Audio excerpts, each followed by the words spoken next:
Magandang araw mga ka-reels. Medyo napatagal ang aking pag-upload ng video at wala naman akong ma-content Ay di, ari mo nang pag-iimis ko ng lamesa ang ating content at ano bang gagawin? Ay nauubusan din tayo. Hindi naman pwedeng lahat ng kung ano na lang ma-video ay nagagawa kong reels nga. Ay di ayan, ako'y nakapaglinis na ng aming lamesa. Ay dalas-dalas. Kailangan nating linisin unang-una yan at para pagbungad, pagsilip sa amin, ay di malinis ang lamesa. Sinunod ko yung aming hugasin. Pagkakatindi, ang aming ang aming lababo paalis na sa sobrang puno na.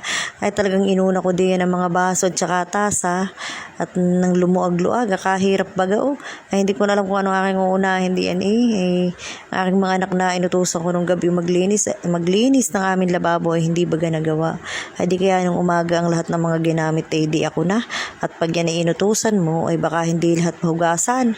Ay di ako din ang katapos-tapos ang gagawa. Di tayo na lang at nang malinis din ng maayos. Pasensya na kayo sa aming banggirahan at yan ay talagang pang mahirap pa at yan lang. Ang mahalaga tayo ay may lugar para tayo paglinisan ng ating mga plato. Isunod ko dyan ang mga mangkok at nang maitaob ko doon sa aking tauban at saka ako ilalagay sa amin mismong platuhan. Di kita mo naman at medyo naghawan-hawa na. Sabi ko sa iyo, kadali lang nang maglinis Naiisip ko nga rin, ba't ka kami magkapatid ng mga bata pa nagbababag pa pag maghuhugas ng plato. Ay, gayon siguro talaga mga bata, hindi nare-realize na madali lang namang gawin talaga. Ayan, tamot, nagliwanag na ang aming lababo, pwede na uling sakyan ng mga plato. Ay, di fulfilling na. Yan ay simula pa lang ng aking gawaing bahay. Pagkatapos na mga kwarto naman.